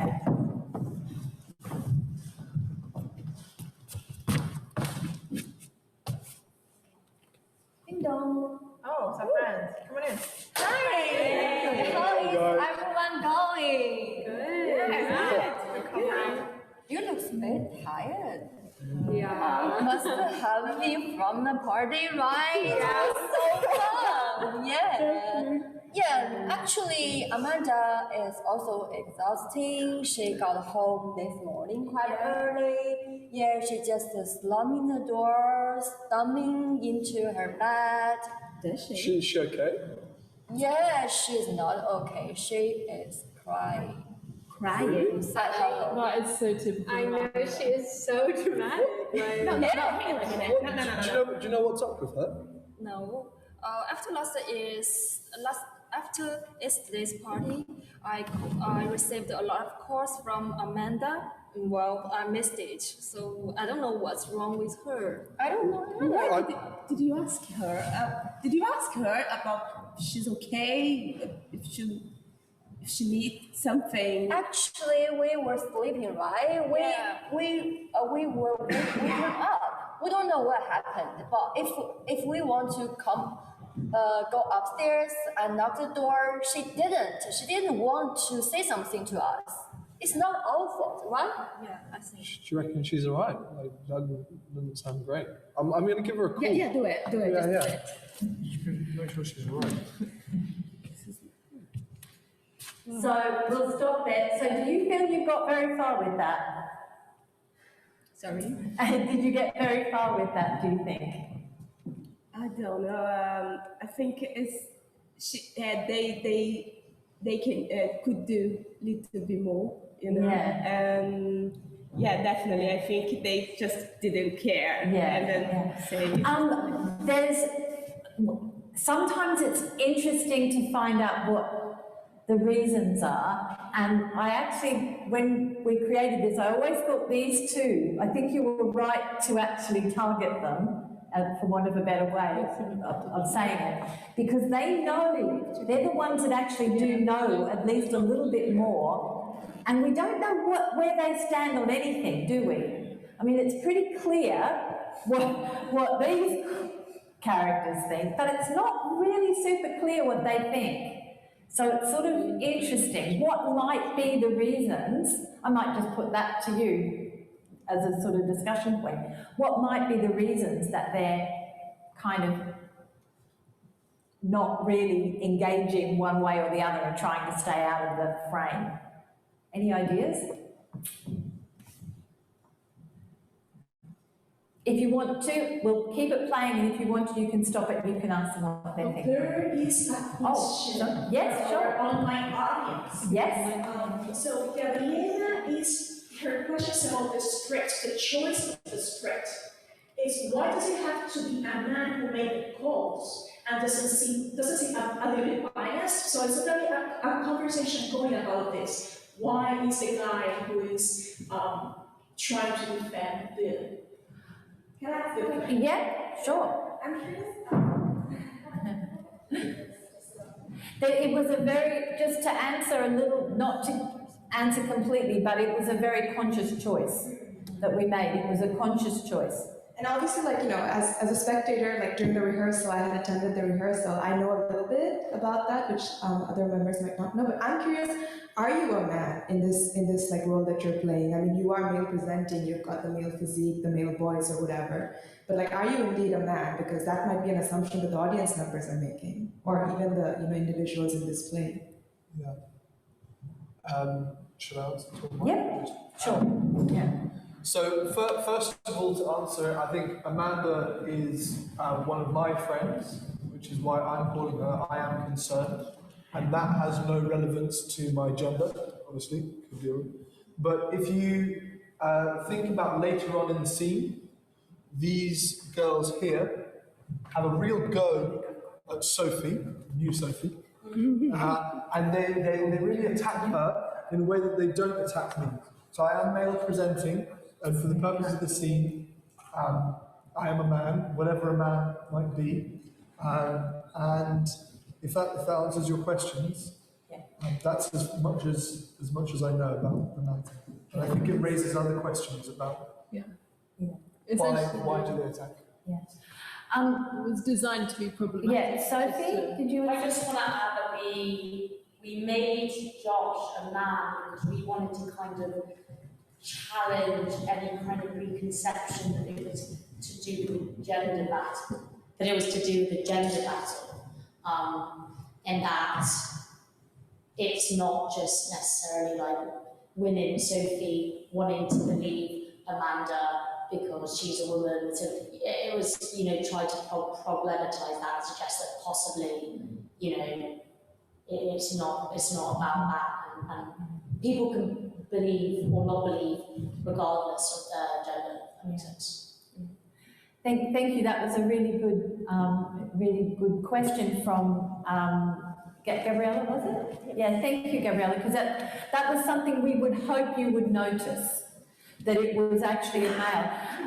We've only got a few more minutes, so I think maybe it might be just interesting to discuss this more broadly. So I'd like to thank the actors for and our very brave Sophie number 2. We've got just a few minutes, so I wondered whether there were any kind of questions or any sort of final reflections on this as a concept. Now, the concept is that in forum theatre, you can explore a problem in action. So you're not passively sitting there as an audience, you are engaged in thinking about this issue and maybe potentially thinking about how it could be resolved. There was a very good question, a very good point that was made before, which was, you know, why would Sophie really want to stay in this household? But, and absolutely, I think if I was Sophie, I'd want to run them off from this household as well. But the reality is that her leaving is not going to change these people and their attitudes. And maybe something that was said or something that was done or whatever. And actually the intervention that you made was going a little way towards that, because you said, you know, why didn't you go up and check on her? You know, so just those kind of subtle, you know, little things. And I think Josh says right at the very beginning, when they're talking about what Amanda's wearing, you know, or one of them says, well, you know, you were all wearing some pretty, you know, out there kind of gear, and why does that make any difference anyway? So it was sort of problematizing those sorts of, you know, those sorts of issues. And yeah, you're right, it was an assumption that we were making about Josh being a male character, but we very consciously made him male. Gabriella noticed that, and you know, there was a reason for that, because we were trying to say, well, we know, well, Sophie's defending, you know, another woman, but not all men are going to defend Matthew either.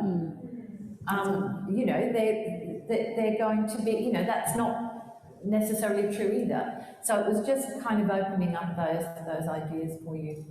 I just wanted to add that we also left the actual situation between Amanda and Matthew really ambiguous. And it's interesting that the scene leads everybody to think that there was some kind of sexual assault.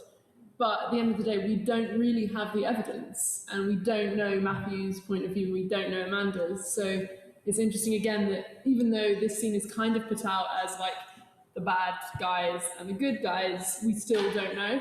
And that's something to explore as well. But yeah. Yep.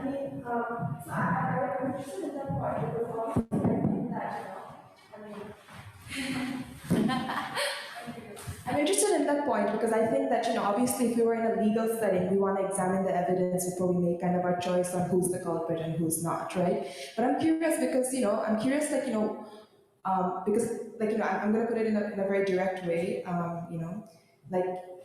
we might be making as an assumption, the audience, that, Amanda was wronged and Matthew is the person. But we think that way because Amanda has made a call to Josh.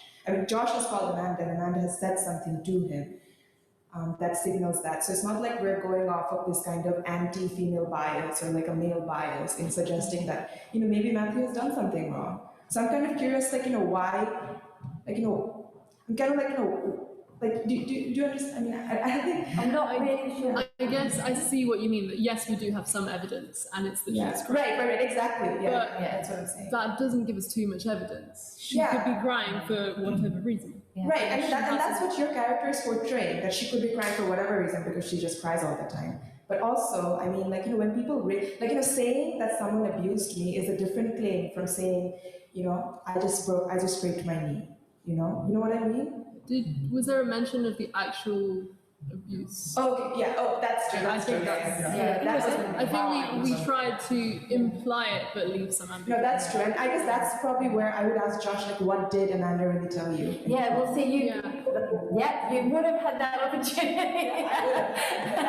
We'll have to do it again. Just, I'm really sorry. We have to kind of wind things up here. I've actually got to leave, unfortunately, but I'm hoping that that's given you. I don't know whether you would like to have a little bit of conversation amongst yourselves, but unfortunately, I have somewhere I'm supposed to be at 7:15, so I've got to depart. But I'm hoping that gave you just a little bit of a taste, and it stimulated debate, and that's what it's all about. I'm really surprised that we didn't interrogate these two characters a bit more. Why did they just not do anything? And there's a reason why they're kind of almost agreeing with these girls too. We decided that this was the cool household and they wanted to, they thought if Sophie left there'd be a room for them there. So, who knows, that might happen. But I think that if you can take away maybe something from this workshop, it's that idea of the fact that through an interactive process, we can kind of open up and debate and see things from multiple perspectives. But thank you very much, because it's a Friday evening and you've probably all got things to do, so thank you. And thank you to my incredible actors, because they really have stepped into the group, particularly Josh. 2 hours ago, he didn't even know he was going to be here, I think. But thank you. So, yeah. I would say, if you want, you only have to run. But I wanted to say something to the group. Sure. I didn't know I was going to be part of it. I didn't know the scenario that we were going to do. And in doing it, I personally have felt the power of Boal's theatre of the oppressed, because this is a safe space. This is a safe space where we can explore situations of conflict. Now, personally, I hate conflict, and I'm very bad at saying no or contradicting people, even when I feel like I should in real life. And in a safe theatre space, I don't have that issue, and I can really explore different ways of doing that. And there was a great moment where he said, yeah, well, you were all dressed like sluts. And that lightened the mood, and that made me think about how maybe you can move conflict in social situations towards a more productive conversation, maybe with humour, maybe with other things. Not only does it, make us question how we deal with these difficult situations in everyday life without the risk that everyday life has, but it makes us question how we approach these situations. And if I may share with you, a friend of mine a couple of years ago called me to tell me about a similar occurrence that had happened to her. And the way she expressed it meant that I assumed something completely different had happened. And I am ashamed to admit that I ridiculed her for it in a kind of light-spirited, humorous way.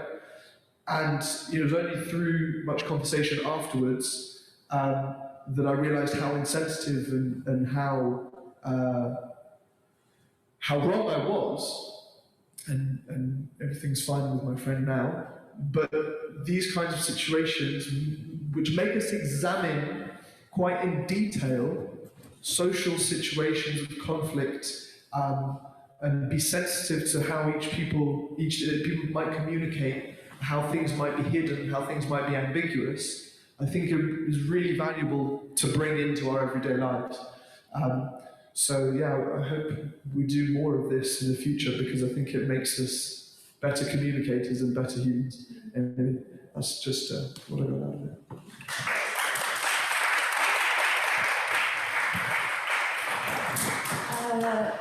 Thank you everyone there, thank you everyone here. You can stay because we can talk a little bit later. We have just someone from the organization to speak a little bit, and then we will see the bust of Paulo Freire, and then I will come back, they will come back to us, and we can interact, and that's it. Now, Paula, please give us some words.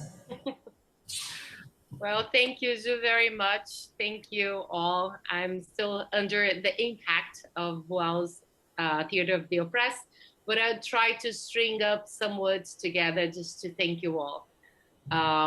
So, discussing dialogue, freedom, rights, democracy, among others, through the legacy of Paulo Freire is absolutely challenging, likewise necessary, in these times of so many ruptures and concerns. There is no doubt that education is in crisis worldwide due to the devastating consequences of the pandemic. We are before a generation that already is and will be facing the onus of having schools closed for more than 18 months, such as is the case of Brazil. The scenario of global sustainability, economy, and the planetary ethics are at stake. We citizens, we need to co-labor, as Paulo Freire would say, to find answers that undoubtedly include respect for differences, great concern for equity, and willingness to work in synergy and collaboration.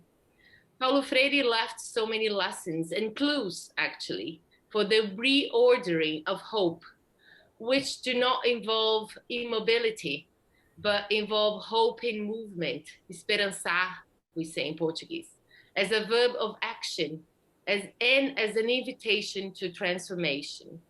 His words and writings echo, and through our hands, we can be paths of partnerships that lead to the achievement of equality among humans. I just want to thank you all for being here with us during these 12 days and over 100 hours together, and to visualize a huge thanks to Dr. Susan Robertson that opened and held the doors open for us to organize this series of events. And also a huge thank you, if you can visualize with me, to the participants, to the students, to the lecturers, and to the artists that gathered during this beautiful celebration. Hopefully, some genuine and kind relationships started here during these 12 days. So I hope to see you all out there soon.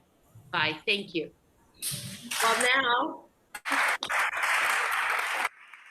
I will pass the floor to Alexandre Trindade, our master here of CLAREC and of this event, to show you something that I'm very proud to be part of. Over to you, Ale. Hello, can you hear me? Yes? Yes, well, we can. So I'm going to speak in Portuguese to give a more like different approach, and also, of course, when you're speaking your language, you feel like more emotional and you express better yourself. So, eu vou falar em português e se vocês... Okay, I'm going to speak in Portuguese, and if you could click the English channel to hear the translation. Can you hear the English translation already? Yes. Sim, okay. Okay. First, I think that we have to thank the environment that we could find in the construction of these 2 weeks of the event. And as CLAREC, as the Latin American Collective for Research and Education that has been on for 1 year that we built this collective, but I think it's more important that it is not built 1 year ago. It started from a group that gathered before, and we felt the need to have a meeting of Latin Americans here in this university. And then myself and everybody who is here today, we are extremely grateful for Sofia, Consuelo, Lisa, Javiera, Leandra, and especially all the other, especially women, Latin American women who started the event here to demonstrate the necessity to increase our voices, to raise our voices, and to bring our perspectives. And we know that today, this is not only an issue of Latin America, but from voices and feelings and perspectives. And many others, not only from Latin America, do not have access to institutions or places where the power or the politics does not allow it.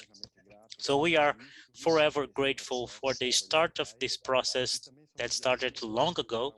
And we are also thankful for the university to have provided this space in this environment to us so we could construct an idea and carry out the events that the collective is doing. I left the auditorium now. I am in the Faculty of Education, also inviting you.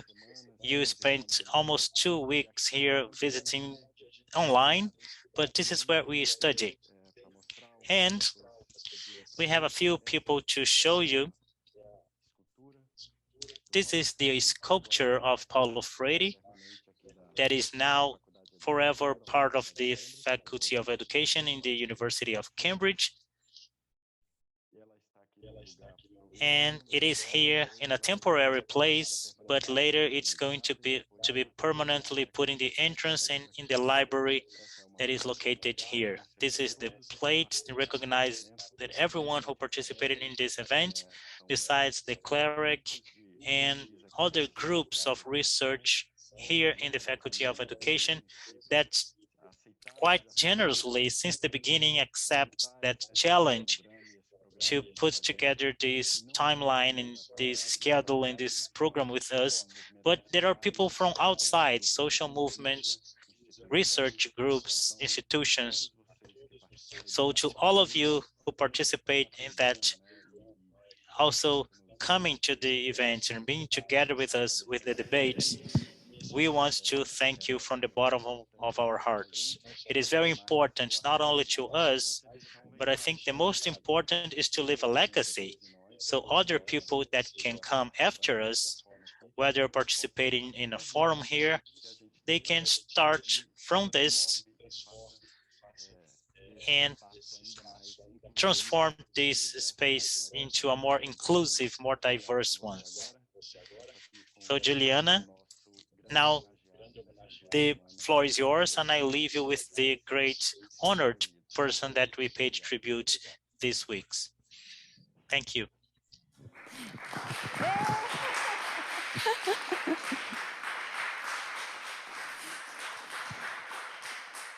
Hey, Ale. Thank you very much, and thank you all. And I would like just to ask you who are at home to leave your camera on. I will put a song, and it will be just 2 minutes. If you want to stay more, you can stay and talk. And you all, please stand up, take your space, you know, social distancing thing. But stand up because the song is so short, and let's do it. And thank you, Ana, thank you, Marcio. We will stay now without translation because we will just move our bodies, and this is universal. Thank you. Have a good night, evening, afternoon. Bye.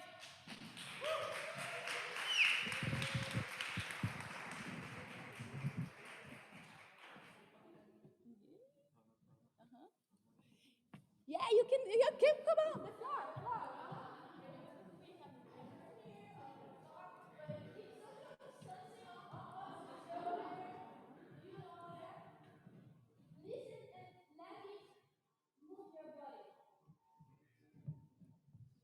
Can we?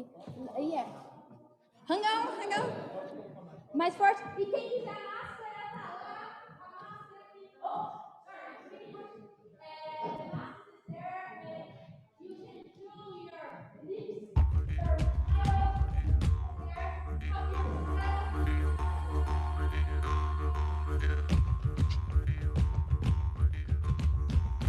Boa noite, povo, que eu cheguei. Mais outra vez apresenta meu baianão. Eu vou cantar com muita alegria.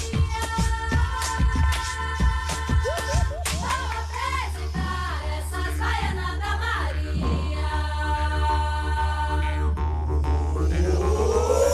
Povo que eu cheguei.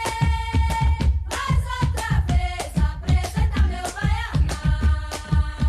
Boa noite, povo que eu cheguei. Mais outra vez apresenta meu baianão. Eu vou cantar com muita alegria. Vou apresentar essas baianas da Maria. Eu vou cantar com muita alegria. Vou apresentar essas baianas da Maria. Baiana, baiana. Baiana, baiana. Baiana, baiana. Baiana,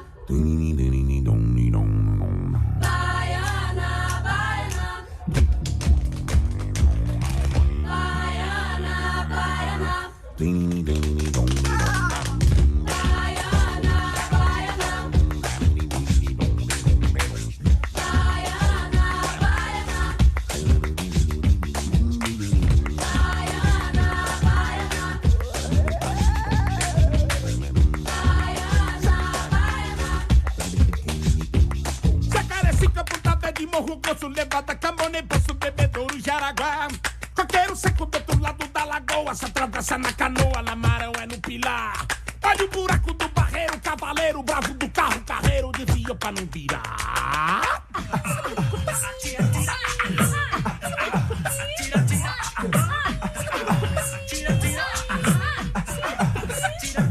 Roubei o pamo, tubi, buroso, mirim, boca de siri, Jataí, Aripuá. Vim dessa noite, meu cachorro arrou um bicho, mas eu levo de capricha minha pistola matar.